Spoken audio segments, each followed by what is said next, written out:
Courtyard, the crowd parted to let him through. That night, two shadowy figures crept into Rowland's tent. Rowland recognized them from the previous night, his first night in Iwo, when they had first come to visit him. "You are very lucky to be alive," the taller one said. "There is some kind of magic about you." "What makes you say that?" Rowland asked. "That man who spat at you and cursed you, he is the head man at the mosque.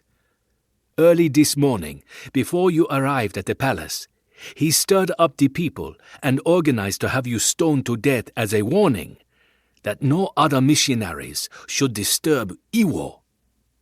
The man stopped and drew a breath before going on. "But when he gave the signal to rush at you, a great fear settled over the people, and no one moved. Afterward they said magic held them back, and even the angriest men stepped aside and let you through. You had better leave fast. The king is very scared of you." For a brief moment Rowland was tempted to laugh at the thought that the king was very scared of him. Growing up in Kent, England, Rowland had been scared of everything, being alone in the dark, monsters under the bed, ghosts in the graveyard. Back then he could not have begun to imagine himself calmly facing the possibility of his own death in a foreign land. Yes, it had been a strange and fascinating journey that had brought him to the Sudan interior. Chapter 2. Be True to Your Principles. 13-year-old Rowland squirmed in his seat. It was a hot morning, and he was bored with listening to the Latin teacher. He ran his finger over his initials inside the front cover of his grammar book. R.V.B. Rowland Victor Bingham.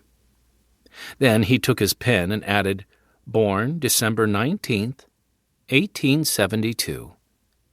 Rowland looked up as one of the junior boys ran into the classroom and handed the teacher a note. The teacher frowned and then pointed to Rowland. "To the headmaster's office, on the double," he ordered. Rowland shut his book and scrambled from his seat, his mind spinning. Why did the headmaster want to see him? Had he done something wrong? As Rowland walked briskly across the quadrangle, he tried to imagine some deed bad enough to warrant being called out of class, but he could not. He knew he was a good student. He daydreamed a little too much, but he had never been in any sort of trouble. Soon he was standing in front of the headmaster's oak door. He smoothed his mop of thick brown hair, knocked timidly, and waited. "Come in," came a voice. Rowland pushed the door open and stepped inside. A wave of relief ran through him when he noticed the headmaster had a kindly look on his face. "Ah, Rowland, lad," the headmaster said, "I have bad news for you. Your father is very ill, and your mother has sent word that you are to go home immediately."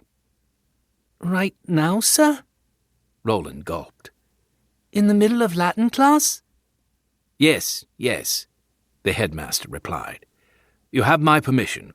Go on home, and be quick about it." With that, Rowland nodded, turned, and rushed out the door. He sprinted to the brick wall that surrounded the school and climbed over it. This was the shortcut home through the back streets of Headcorn, the small village in Kent where he lived. Normally he would have gone the long way around to avoid the foul puddles at the back of the market, but right now he did not care if his shoes got dirty, and he was sure his mother would not mind either. As he ran down the cobblestone street, Rowland wondered what could have gone wrong. His father was such a big, strong man, one of the strongest men in the village. He owned the local brickyard and sawmill. Maybe something had fallen on him. He was always telling Rowland to watch himself when he was in the timber yard. Rowland reached the front door of his house just as the kitchen maid stepped outside. "Hurry," she said, pushing him through the door. "Your father is up in his bedroom, and everyone is waiting for you." flinging his cap on the table.